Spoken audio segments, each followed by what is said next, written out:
Commander Zix Thera stepped off the transport ship onto the surface of New Haven. The alien's 4 eyes scanned the human colony with scientific curiosity. Everything looked so simple and primitive compared to the advanced worlds of the Galactic Research Consortium. The buildings were basic metal and concrete structures. The roads were just paved stone. Even the landing pad where the ship had touched down was nothing more than flattened dirt, with some lights around it. The Velthuri commander adjusted the recording device attached to their chest. This mission was important for the consortium's records. They needed to understand how different species fought in battle. The humans were still new to galactic civilization, having joined only 50 years ago. Most species in the consortium believed humans were weak and simple creatures. Today, Zixathera would find out if that was true. The colony of New Haven was home to about 50,000 humans. They had built their settlement in a wide valley surrounded by hills. Farms stretched out in all directions, growing food crops that looked strange to alien eyes.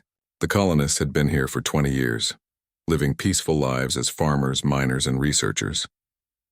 They had never faced a real threat before. That was about to change.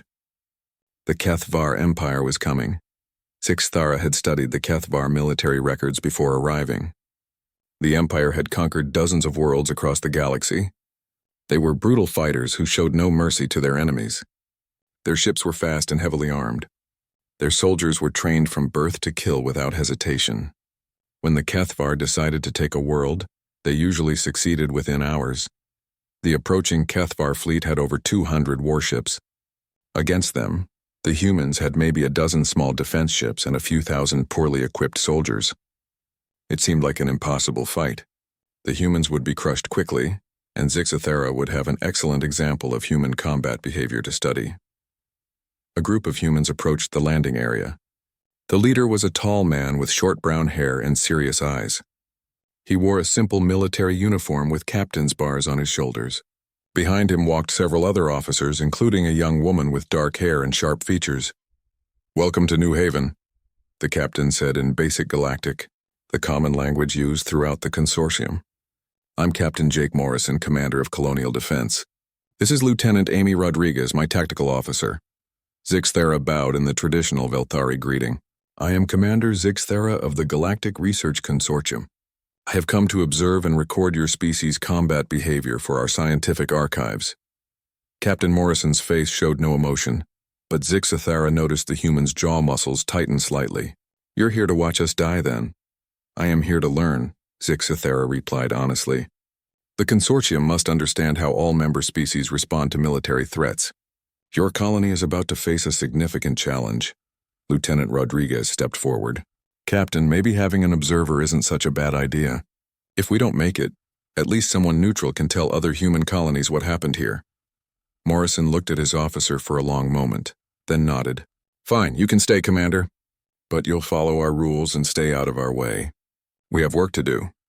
Zixthera was surprised by the human's calm reaction. Most species facing the Kethvar would be panicking by now. These humans seemed almost resigned to their fate but not afraid. It was curious behavior that deserved closer study. The alien followed the human officers toward the colony's command center. Along the way, Zixathara observed the preparations taking place. Civilian families were loading belongings onto vehicles and heading toward the hills, but they moved in orderly groups. Not the chaotic flight that usually happened when people faced certain death. Other civilians were doing something even more surprising. Instead of running away, many were volunteering to help with the defense. Farmers carried supplies to military positions. Miners used their heavy equipment to dig trenches and bunkers. Engineers worked to strengthen the colony's shields and weapon systems. "Your people are not behaving as expected," Zixthera commented to Captain Morrison. "What did you expect?" Morrison asked. "Panic, fear, chaos. Most species become disorganized when facing overwhelming odds." Lieutenant Rodriguez smiled grimly. "You don't know much about humans, do you, Commander?" The command center was a simple building at the heart of the colony. Inside, dozens of humans worked at computer terminals and communication stations. Large screens showed the positions of the approaching Kethvar fleet. The enemy ships were still 3 days away but moving fast. Morrison introduced Zixathera to the other key officers. There was Sergeant Ben Carter, a tough-looking man who led the ground defense teams. Lisa Park managed communications and intelligence. Dr. Ellen Hayes served as the colony's chief scientist, and engineer Paul Stevens maintained their equipment. "Show our observer the tactical situation," Morrison ordered. Lieutenant Rodriguez activated the main display screen. Red dots represented the Kethvar fleet, moving steadily toward New Haven. Blue dots showed the human defensive positions around the colony and in orbit above the planet. 215 enemy ships, Rodriguez explained. Heavy cruisers, battle destroyers, and troop transports. They'll arrive in approximately 72 hours. "And your defensive capabilities?" Zixthara asked. 12 patrol ships, 8 orbital defense platforms, and about 3,000 ground troops, Sergeant Carter replied, plus whatever civilians decide to stay and fight. The numbers were even worse than Zixthara had expected. The humans were outnumbered by at least 60 to 1. Even the bravest species would surrender when faced with such odds. But the humans kept working. They studied enemy ship movements and planned defensive strategies. They organized supply lines and evacuation routes. They tested weapons and repaired equipment. Not once did Zixthara hear anyone suggest surrender. "Captain Morrison," the alien said, "surely you understand that victory is impossible. The Kethvar have never been defeated by such a small force." Morrison looked up from a tactical display. "Maybe not. But they've never fought humans before either. Your species is known for being peaceful. The consortium records show very little military experience." "The consortium records are incomplete," Lieutenant Rodriguez said quietly. Zixthara felt the first stirring of unease. There was something in the human's tone that suggested hidden knowledge. But what could a young species like humanity know about warfare that the ancient consortium did not? Over the next few hours, Zixthara watched the humans continue their preparations. The more the alien observed, the more puzzled they became. The humans worked with a level of efficiency and organization that seemed impossible for a species facing certain destruction. They acted like they had a plan. But what plan could possibly work against such overwhelming odds? As night fell over New Haven, Captain Morrison showed Zixthara to guest quarters in the command center. "Get some rest, Commander. Tomorrow we start the real preparations. You'll want to be ready to observe everything." Alone in the small room, Zixthara began composing the first report to send back to the consortium. The humans were behaving strangely for a species about to be conquered. They showed no fear, no desperation, no signs of impending defeat. Instead, they seemed almost eager for the battle to begin. It made no sense. The Velthari had studied warfare for thousands of years before transcending violence entirely. No species could face such odds without showing some sign of despair. Yet these humans acted like they knew something that the rest of the galaxy did not. Zixthara settled down to rest, but sleep did not come easily. Something about the humans troubled the alien observer. Tomorrow would bring more answers, but tonight brought only questions and a growing sense that this mission might not go as expected. Zixthara woke before dawn to the sound of activity throughout the command center. Humans moved quickly through the corridors, carrying equipment and speaking in urgent but controlled voices. The alien observer dressed quickly and went to find Captain Morrison. The command center buzzed with energy. Every workstation was occupied by humans studying data, coordinating supplies, or planning defensive positions. The large tactical display showed the Kethvar fleet had moved closer during the night. Now they were less than 2 days away. "Good morning, Commander," Lieutenant Rodriguez said as she approached. "Captain Morrison is in the field, but he asked me to continue showing you our preparations." Zixthara nodded. "I observed unusual calmness in your people yesterday. Today they seem more energetic, but still not afraid." Rodriguez smiled. "Come with me. I'll show you what we've been doing." They left the command center and walked toward the edge of the colony. Along the way, Zixthara saw more evidence of the strange human behavior. Families with children were indeed evacuating to safer areas in the mountains. But they moved in organized convoys protected by armed escorts. No one ran in panic. No one screamed or cried. Even stranger, many adult colonists were choosing to stay. Men and women who had been farmers and shopkeepers just days ago were now learning to use military weapons. They dug defensive positions and set up supply stations. They acted like soldiers, not frightened civilians. "Your people have military training?" Zixthara asked. "Some do," Rodriguez replied, "but most are just ordinary colonists who want to protect their home." They reached the colony's outer defensive line. Here, Zixthara saw something that made the alien stop in surprise. The humans had completely transformed the peaceful settlement into a fortress. Every building now had reinforced walls and firing positions. Streets had been blocked with barriers made from mining equipment and farming vehicles. Underground tunnels connected different parts of the defense system. "This is remarkable," Zixthera said. "How did you accomplish so much in such little time?" "We've been preparing for months," Rodriguez explained. "Ever since we learned the Kethvar were expanding into this sector." Captain Morrison appeared from a nearby bunker, covered in dirt but looking satisfied. "Commander Zixthera, what do you think of our preparations?" "They are far more extensive than expected," the alien admitted. "But surely you realize that fortifications cannot stop a fleet of 200 ships." Morrison wiped dirt from his hands. "Maybe not, but they're not meant to stop the fleet. They're meant to stop the ground invasion that comes after the fleet." "You expect to survive the orbital bombardment?" "We expect a lot of things," Morrison said cryptically. Sergeant Carter joined them, carrying a weapon that Zixthera did not recognize. It looked like human technology, but with modifications that seemed far too advanced for such a young species. "Show our observer the new gear," Morrison ordered. Carter held up the weapon. "We call it a pulse rifle. Takes the basic human plasma design and improves the power output by 300%. Also added better targeting systems and extended range." Zixthera examined the weapon carefully. The improvements were sophisticated and effective. "Your people developed this?" "Dr. Hayes and her team have been working on equipment upgrades," Rodriguez explained. "We've made improvements to almost everything we use." The alien felt more confused. Humans were supposed to be technologically primitive compared to older galactic species. Yet this weapon showed engineering skills that matched or exceeded consortium standards. How was that possible? They visited more defensive positions throughout the morning. At each location, Zixthera saw evidence of careful planning and advanced preparation. The humans had created overlapping fields of fire, hidden supply depots, and escape routes between positions. They had studied the terrain around their colony and turned every hill, valley, and building into part of their defensive system. But the most surprising thing was the people themselves. Zixthera expected to see fear, doubt, or desperation in their faces. Instead, the humans showed confidence and determination. They believed they could win. "Captain Morrison," Zixthera said during a break in the tour, "I must ask directly, do your people truly think they can defeat the Kethvar Empire?" Morrison looked out over the defensive positions where his people worked. "Commander, has the consortium ever studied human history?" "Only basic information. Your species is too young to have significant historical records." "That's where you're wrong," Lieutenant Rodriguez said. "Humans have been fighting wars for thousands of years. We've faced impossible odds before and found ways to win. But never against advanced alien technology." "Technology isn't everything," Sergeant Carter added. "The Kethvar have better ships and weapons, but they fight the same way every time.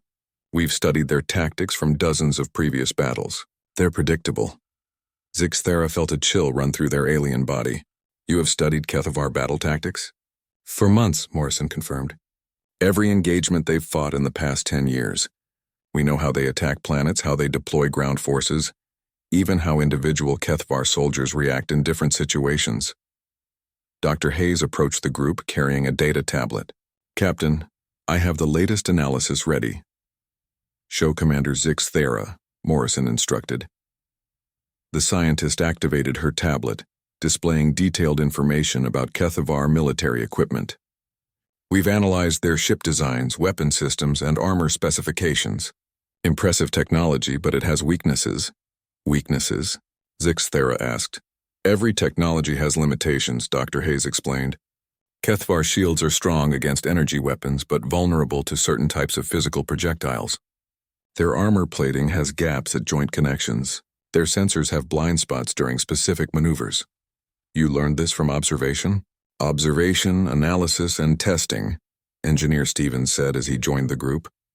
"We've been experimenting with countermeasures for weeks. Some of our new weapons are specifically designed to exploit Kethvar vulnerabilities." Zixthera stared at the humans in growing amazement. They had not just prepared defenses. They had studied their enemy and developed specific tactics to defeat superior technology. This level of military analysis was supposed to be beyond the capabilities of such a young species. "How do you know all this will work?" the alien asked. "We don't," Morrison admitted. "But we know doing nothing definitely won't work." So we prepare, we plan, and we fight with everything we have. They returned to the command center as afternoon approached. Inside, the tactical displays showed the Kethvar fleet had moved even closer. Enemy ships were now less than 24 hours away. But instead of fear, the humans showed increased focus and energy. Communications officers coordinated with defensive positions. Tactical specialists refined battle plans. Supply teams distributed weapons and equipment to fighting positions. Lisa Park, the communications specialist, approached with an urgent message. "Captain, we're receiving transmissions from other human colonies. They want to know our status." "What do you tell them?" Morrison asked. "That we're ready," Park replied simply. Zixthera realized that other human colonies were watching this battle. If New Haven fell, they would learn from the defeat and prepare better defenses. If New Haven somehow survived, they would learn from the victory and use those lessons elsewhere. "Your people are treating this as a learning experience," the alien observed. Lieutenant Rodriguez nodded. "Every battle teaches us something new. Win or lose, other humans will benefit from what happens here." As evening approached, Zixthera found a quiet corner to compose another report for the consortium. The humans were not behaving like any species the alien had previously observed. They showed careful planning, advanced preparation, and detailed knowledge of their enemy. Most disturbing of all, they genuinely seemed to believe they could win. But how could a species with no real military history challenge an empire that had conquered dozens of worlds? How could primitive colonists think they could defeat professional warriors with superior technology, unless the humans were not as primitive as everyone believed? Unless their lack of military history was misleading? Unless there were things about humanity that the Galactic Consortium had never discovered? Zixthera settled down to rest, but again sleep was difficult. Tomorrow the battle would begin, and the alien would finally see what humans could really do when their survival was threatened. The observer had expected to document a quick defeat, followed by conquest. Now Zixthera was no longer certain what would happen. The humans had surprised the alien observer at every turn. Their confidence seemed based on real knowledge and genuine preparation, not foolish hope. Perhaps the Kethvar Empire was about to learn something new about the human species. Perhaps the entire galaxy was about to discover that their assumptions about humanity were completely wrong. The Kethvar fleet arrived at dawn, their ships appearing like dark thunderclouds against the pale morning sky. Zixthera watched from the command center as 215 enemy vessels took positions around New Haven. The alien observer had seen Kethvar fleets before, but never from the perspective of their intended victims. Captain Morrison stood calmly at the central tactical display, watching red dots representing enemy ships. His officers gathered around him, their faces serious but not afraid. Lieutenant Rodriguez studied sensor readings while Sergeant Carter coordinated with ground defense teams. Communications specialist Lisa Park monitored enemy transmissions. "They're following standard Kethvar invasion protocol," Rodriguez reported. "Heavy cruisers taking high orbit positions for bombardment. Battle destroyers moving to mid-level positions for ground support. Troop transport staying back until the bombardment phase is complete." "Exactly as we expected," Morrison said with satisfaction. Zixthera felt confused by the captain's tone. "You sound pleased that such a powerful enemy fleet has arrived." "I'm pleased they're being predictable," Morrison explained. "Dr. Hayes, are you ready with the defensive modifications?" The chief scientist looked up from her instruments. "All systems are active, Captain. The new shield generators are online and the decoy projectors are functioning perfectly." "Decoy projectors?" Zixthera asked. Engineer Stevens answered while making adjustments to his control panel. "We've created false sensor readings to confuse their targeting systems. The Kethvar will think our shields are weaker than they really are, and they'll aim at defensive positions that don't actually exist." The alien observer was shocked. "You have technology that can deceive Kethvar sensors?" "We have technology that can deceive any sensors," Dr. Hayes said proudly. "Human electronic warfare capabilities are more advanced than most species realize." Before Zixthera could ask more questions, alarms began sounding throughout the command center. The Kethvar fleet was beginning its attack. "Incoming bombardment," Rodriguez announced. "All defensive positions prepare for impact."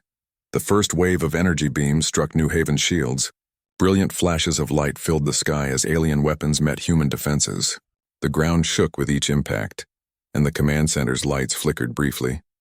But the colony's shields held. More importantly, they held much better than they should have.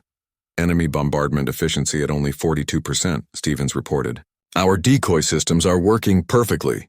Zixathera watched the tactical display in amazement. The Kethvar ships were firing at maximum intensity, but most of their shots were missing important targets. The human defensive systems were redirecting enemy fire away from critical facilities and populated areas. How is this possible? The alien asked. Months of preparation, Morrison replied. We studied every Kethvar bombardment pattern from their previous conquests. They always target the same types of structures in the same sequence, so we built false targets and moved our real defenses to unexpected locations. The bombardment continued for 2 hours. Explosions filled the sky and the ground trembled constantly.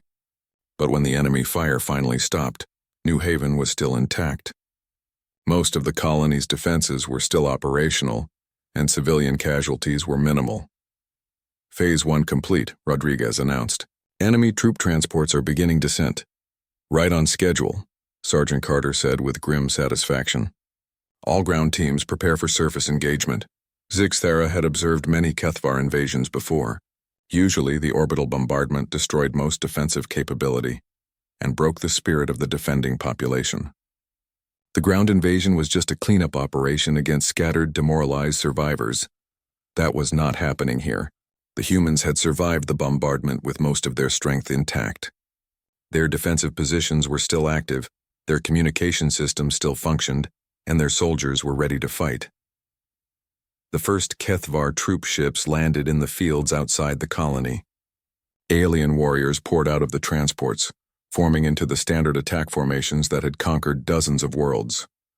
They were impressive fighters, heavily armored and carrying advanced weapons. But as they advanced toward the human defensive lines, something unexpected happened. Initiating primary ground defense protocol, Carter announced over the communication system. The Kethvar advance suddenly became confused and disorganized. Enemy soldiers found themselves caught in carefully planned crossfire from hidden positions. Mines exploded beneath their feet. Sniper fire picked off officers and communication specialists. The humans are using guerrilla warfare tactics, Zixathera observed. More than that, Morrison corrected. We're using specifically anti-Kethvar tactics. Watch this.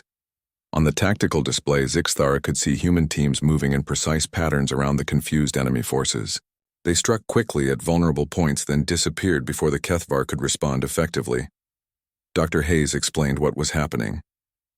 Kethvar soldiers are trained to fight in formation against organized resistance. They don't adapt well to scattered individual attacks. Their armor is designed to stop direct frontal assaults, not shots from unexpected angles. The alien watched as human defenders used this knowledge to devastating effect. Small teams of colonists armed with modified weapons struck at Kethvar weak points. They targeted communication equipment, disabled vehicles, and isolated individual enemy soldiers. Your people are not fighting like desperate defenders, Zixathera realized. They are fighting like experienced hunters. That's exactly right, Lieutenant Rodriguez said. We're not trying to hold ground or protect positions. We're trying to destroy the enemy force piece by piece. The battle continued throughout the day. Wave after wave of Kethvar reinforcements landed and advanced toward the colony. But instead of the quick victory they expected, the alien warriors found themselves trapped in a carefully designed killing zone. Human defenders appeared from hidden positions, struck hard and fast, then vanished before effective counterattacks could be organized. The colonists knew every piece of terrain around their settlement. They had prepared firing positions, escape routes, and supply caches throughout the entire area.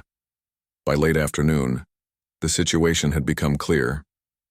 The Kethvar ground forces were not advancing. Despite their superior numbers and equipment, they were being systematically destroyed by human defenders who seemed to anticipate their every move. Enemy casualties are approaching 60%, Carter reported. Our losses are less than 10%. Zixathera stared at the tactical display in disbelief. This should not be possible. The Kethvar are experienced warriors with advanced technology. They're experienced at fighting other species, Morrison corrected. They've never fought humans before. They don't understand how we think or how we fight. Engineer Stevens looked up from his instruments with excitement. Captain, I'm detecting communication problems in the enemy fleet. Their ground commanders are requesting immediate withdrawal. Already? Rodriguez asked with surprise. The Kethvar expected to control the planet by now, Dr. Hayes explained. Their invasion plan assumed minimal resistance after the orbital bombardment. They're not prepared for extended ground combat. As evening approached, something unprecedented happened in Kethvar military history. The alien fleet began withdrawing their ground forces. Troop transports descended to collect the surviving warriors and equipment, but the humans were not finished. As Kethvar ships tried to evacuate their forces, hidden human defensive positions opened fire with weapons that Zixthara had never seen before. Anti-ship missiles, Stevens announced proudly. We built them using Kethvar power systems captured from their crashed reconnaissance ships. They're specifically designed to penetrate Kethvar ship armor. The alien observer watched in shock as human missiles struck the evacuation transports. Several enemy ships exploded in brilliant flashes of light. Others crashed back to the surface, their crews trapped on the hostile planet. You built anti-ship weapons from captured alien technology? Zixthara asked. We improved captured alien technology, Dr. Hayes corrected. Our missiles are more accurate and more powerful than the original Kethvar designs. As night fell over New Haven, the situation had completely reversed. The Kethvar invasion force was destroyed or stranded. Their fleet was pulling back to higher orbit, out of range of the surprisingly effective human defenses. Captain Morrison found Zixthara standing alone, staring at the tactical display that showed the retreating enemy fleet. This is the first day, Morrison said quietly. Tomorrow they'll try a different approach. They always do. You expect them to return? Of course. The Kethvar don't give up easily, but neither do humans. Zixthara felt a chill of fear that had nothing to do with the battle. The alien observer was beginning to understand that humanity was not the weak, primitive species that everyone believed. These humans had planned, prepared, and executed a defense that had defeated one of the galaxy's most feared military forces. But more disturbing was the realization that this was just the beginning. The humans were not just defending themselves. They were learning, adapting, and preparing for whatever came next. The observer had come to New Haven expecting to document a quick, human defeat. Instead, Zixthara was witnessing the emergence of something that might change the balance of power. The second day of battle began before sunrise. Zixthara had barely slept, disturbed by dreams of human weapons and Kethvar ships burning in the sky. The alien observer found Captain Morrison already awake in the command center, studying new intelligence reports with his officers. The enemy fleet has repositioned during the night, Lieutenant Rodriguez reported. They've moved to higher orbit and are deploying different ship configurations. New tactics? Morrison nodded approvingly. They're learning from yesterday's failures. Good. That means our intelligence about their adaptability was correct. Zixthara approached the tactical display. The Kethvar fleet had indeed changed its formation. Instead of the standard invasion pattern, the ships were spread out in a defensive screen. What does this mean? They're preparing for a sustained siege rather than a quick conquest, Dr. Hayes explained. The Kethvar are going to try to starve us out while keeping their ships safe from our missiles. But you expected this? Sergeant Carter smiled grimly. We expected several possible responses. This is scenario number 3 in our planning documents. The alien felt another shock of realization. The humans had not just prepared for one type of battle.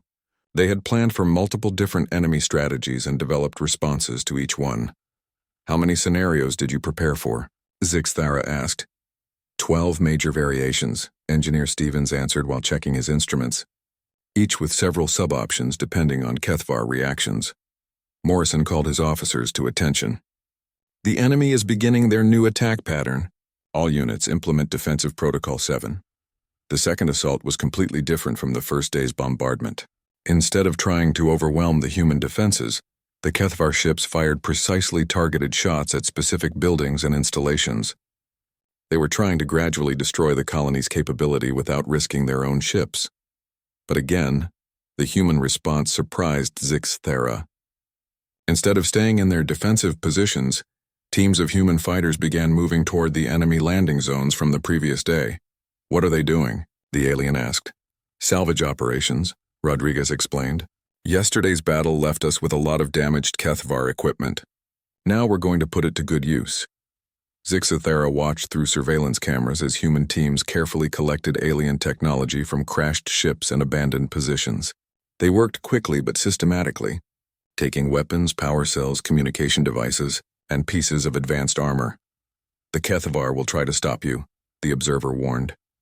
"Let them try," Carter said confidently. As if responding to his challenge, Kethavar ships began dropping small attack teams near the salvage sites. Elite alien warriors descended on flying platforms, trying to drive off the human scavengers. But the humans were ready for this too. Hidden sniper teams opened fire on the flying platforms. Mines placed around the salvage sites exploded when Kethavar soldiers approached. Human fighters used captured alien weapons against their original owners with devastating effectiveness. "Your people are using Kethavar equipment better than the Kethavar use it," Zixathera observed in amazement. "We've had time to study it," Dr. Hayes said proudly. "Human engineers are very good at improving other species' designs. These weapons are now more accurate, more powerful, and more reliable than when the Kethavar built them." The salvage operations continued throughout the morning despite constant enemy interference. By noon, the humans had collected enough alien technology to equip several additional defense teams with advanced weapons and armor. But the most shocking development came in the afternoon. Engineer Stevens activated a new system that filled the command center with excited conversation. "Communication interceptor is online," Stevens announced. "We're now monitoring all Kethavar fleet transmissions." "You can understand their language?" Zixathera asked. "We can do better than understand it," Lisa Park said with satisfaction. "We can speak it. And more importantly, we can mimic their communication protocols." Morrison approached the communication console. "Begin Operation Confusion." What happened next made Zixathera question everything the alien knew about human capabilities. The humans began sending false orders to Kethavar ships using perfect imitations of alien communication systems. Enemy vessels received commands to move to new positions, change their attack patterns, and coordinate with units that didn't exist. "You are manipulating their entire fleet," the observer realized. "Electronic warfare," Morrison explained. "Another human specialty that most species haven't discovered yet." The results were immediate and devastating. Kethavar ships began moving in contradictory patterns as they received conflicting orders from multiple sources. Some vessels fired at empty space, believing they were targeting human positions. Others moved out of formation, leaving gaps that human defenders exploited with precisely aimed missile strikes. By evening, the alien fleet was in complete disorder. Ships collided with each other as they tried to follow impossible orders. Communication systems overloaded from the constant stream of false information. Several Kethavar vessels had actually fired on their own allies in the confusion. "This level of electronic warfare capability should be impossible for your species," Zixathera said, struggling to understand what was happening. Dr. Hayes looked up from her instruments. "Commander, what do the consortium records say about human technological development?" "That humans are primitive compared to established galactic species." "The records are wrong," Stevens said bluntly. "Humans have been developing technology for thousands of years before joining galactic civilization. We just kept quiet about our real capabilities. Why would you hide your advancement?" "Because other species are afraid of rapid technological development," Morrison explained. "The consortium prefers member species to advance slowly and predictably. If they knew how quickly humans learn and adapt, they might try to limit our growth." Zixathera felt a chill of understanding. The humans had deliberately concealed their true capabilities from the galaxy. They had pretended to be primitive while secretly developing advanced military technology and tactical knowledge. "How long have you been preparing for conflicts like this?" the alien asked. Lieutenant Rodriguez smiled coldly. "Since the day we learned that species like the Kethavar existed.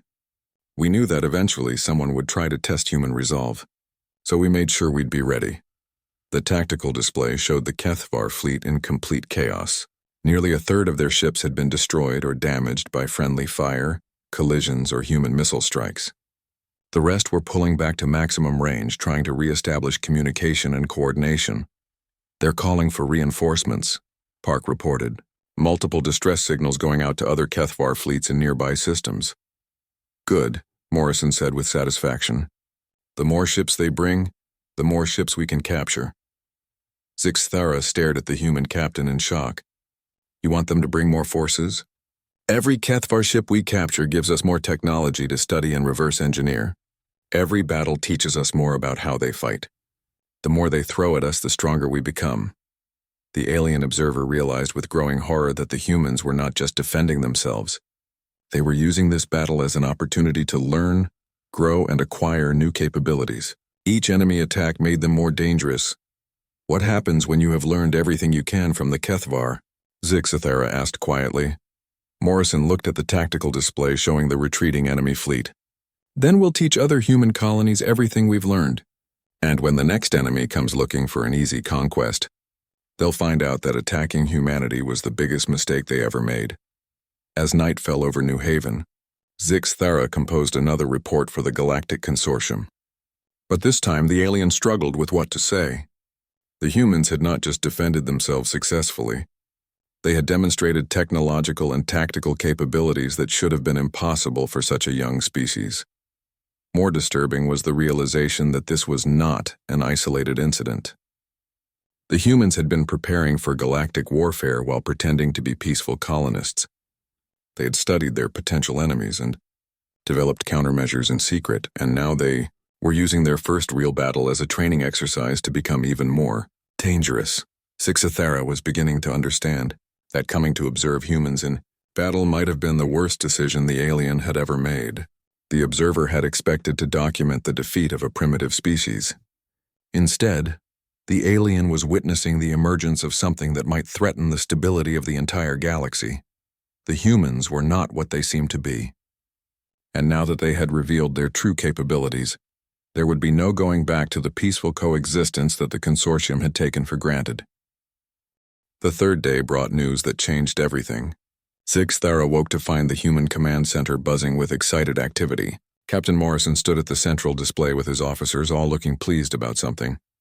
"Commander, you should see this," Lieutenant Rodriguez called as the alien approached. "We've received some interesting information during the night." The tactical display showed the HFY fleet still in high orbit, but now there were additional ships arriving from other systems. Just as communications specialist Lisa Park had predicted, the enemy was calling in reinforcements. "More ships to fight," Zixithera observed. "This should concern you." "It would concern most species," Morrison agreed. "But we're not most species." Dr. Hayes approached with a data tablet containing new intelligence reports. "Commander Zixithera, what do you know about HFY military doctrine?" "They are aggressive warriors who rely on overwhelming force and intimidation tactics." "That's correct, but incomplete," the scientist explained. "They also have a fatal flaw in their command structure. Watch this." The display changed to show intercepted communications between the HFY fleet commanders. The alien messages were automatically translated into basic galactic, revealing heated arguments between different ship captains about tactics and strategy. They're fighting among themselves. Zixithera realized. The HFY use a strict hierarchy based on personal dominance, Engineer Stevens explained. When their plans fail, the commanders blame each other and compete for control of the fleet. Sergeant Carter smiled grimly. "We've been encouraging those arguments by sending fake communications that make each commander think the others are questioning their authority. You are deliberately causing internal conflict in their fleet. We're exploiting a weakness that was already there," Morrison corrected. "The HFY social system creates these problems. We're just making sure they become worse at exactly the right time." Zixithera watched the intercepted communications with growing amazement. The human electronic warfare specialist had not just learned to understand HFY language and protocols. They had studied alien psychology and social structures, then used that knowledge to turn the enemy fleet against itself. "How could you know so much about their culture?" the alien asked. "We've been studying every species in the galaxy since we joined the consortium," Lieutenant Rodriguez replied. "Not just their technology and military capabilities, but their psychology, their social systems, their strengths and weaknesses." "The consortium shares cultural information freely," Dr. Hayes added. "We just paid more attention to it than most species do." The morning brought new developments that made Zixithera question everything the alien thought about human nature. Instead of preparing for another defensive battle, the humans began organizing something that looked like an offensive operation. "You're planning to attack the HFY fleet?" the observer asked in shock. "Not attack," Morrison corrected. "Capture." We want those ships intact so we can study their technology. That's impossible. The enemy fleet outnumbers your forces by hundreds to one. Numbers aren't everything, Carter said confidently. We have advantages that matter more than ship counts. The human plan was unlike anything Zixathera had ever seen before. Instead of launching a direct assault, the humans used their electronic warfare capabilities to create total chaos in the enemy fleet. False orders sent ships crashing into each other. Fake emergency signals caused some vessels to evacuate their crews unnecessarily. Simulated system failures made others shut down their weapons and shields. But the most brilliant part of the plan involved the Kethvar reinforcements. As additional alien ships arrived in the system, they received communications directing them to attack what they believed were human positions. In reality, the humans guided the new arrivals into firing on the original Kethvar fleet. You're making them fight each other, Zixathara observed in horror and admiration. The reinforcement commanders don't trust the original fleet commanders, Stevens explained. When they arrived and found the situation different than expected, they assumed the original fleet had been compromised or was lying about the tactical situation. So they're trying to take control by force. Park added with satisfaction. The results exceeded even human expectations. By midday, the two Kethvar fleets were engaged in open warfare against each other. Alien ships that had come to conquer New Haven were instead destroying their own allies in a battle for fleet command. This is horrifying, Zixathera said, watching the display show Kethvar vessels exploding in brilliant flashes of light. This is warfare, Morrison replied coldly. The Kethvar came here to destroy us and enslave any survivors. We're using their own weaknesses against them. But you're manipulating them into killing each other. Yes. And when they're finished, we'll capture whatever ships survive and study their technology. Then we'll be better prepared when the next enemy comes looking for an easy target. The battle between the two Kethvar fleets continued throughout the afternoon. Ships that had terrorized dozens of worlds were reduced to burning wreckage by their own allies. Crews that had never known defeat were dying in a conflict they didn't understand. And through it all, the humans watched and learned. They recorded every tactical maneuver, analyzed every weapon system, and studied every mistake the aliens made. You feel no sympathy for them, Zixathera observed. Dr. Hayes looked up from her instruments. Should we? They came here to commit genocide. Every person in this colony would be dead if we hadn't defended ourselves. They're still living beings. So are we, Rodriguez said firmly, and we choose to protect our own lives rather than worry about theirs. By evening, the situation was clear. The Kethvar fleets had destroyed each other so completely that only a few dozen ships remained functional. Most of those were damaged and trying to escape the system as quickly as possible. Now we move to Phase 2, Morrison announced. Phase 2 turned out to be the most shocking development yet. The humans launched their small defense fleet, not to chase the fleeing Kethvar ships, but to capture the damaged ones that couldn't escape. You're actually going to board enemy vessels? Zixathera asked. We need to examine their technology up close, Stevens replied. Remote scanning only tells us so much. The alien watched in amazement as human boarding teams successfully captured 3 damaged Kethvar ships. The enemy crews, demoralized by their losses and confused by the electronic warfare attacks, offered minimal resistance. This should not be possible, Zixathera said. Humans should not be able to defeat such an advanced military force. Advanced technology isn't enough, Morrison explained. The Kethvar relied too heavily on their equipment and not enough on tactical thinking. They expected us to fight like other species they had conquered. But we're not like other species, Carter added. We don't give up, we don't follow predictable patterns, and we learn from every mistake. Most importantly, Dr. Hayes said, we prepare for every possibility. The Kethvar prepared to conquer a weak colony. We prepared to destroy an invasion fleet. As night fell over New Haven, Zixathera stood alone on the command center's observation deck, looking up at the stars where the burning remains of Kethvar ships still glowed like dying embers. The alien observer now understood that this battle was not an isolated incident. The humans had been preparing for galactic warfare while pretending to be peaceful colonists. They had studied every potential enemy and developed countermeasures in secret. They had hidden their true capabilities until the moment when revealing them would have maximum impact. And now they had proven that even the most feared military force in the galaxy could be defeated by human intelligence, preparation, and ruthless tactical thinking. Zixthera began composing another report, but found it difficult to find the right words. How could the alien explain to the Galactic Consortium that their assumptions about humanity were completely wrong? How could the observer describe the emergence of a species that might be more dangerous than any enemy the galaxy had ever known? The humans were not just defending themselves. They were learning, growing, and preparing for whatever came next. Each battle would make them stronger. Each enemy would teach them something new. And worst of all, they were clearly planning to share their knowledge with other human colonies throughout the galaxy. Zixthera had come to New Haven to observe humans in battle. The alien had expected to witness the defeat of a primitive species by superior alien technology and tactics. Instead, the observer had witnessed the birth of something that might change the balance of power throughout the galaxy, forever. The humans had not just survived their first major test. They had announced their arrival as a force that other species would have to take seriously. The only question now was whether the galaxy was ready for what humanity was about to become.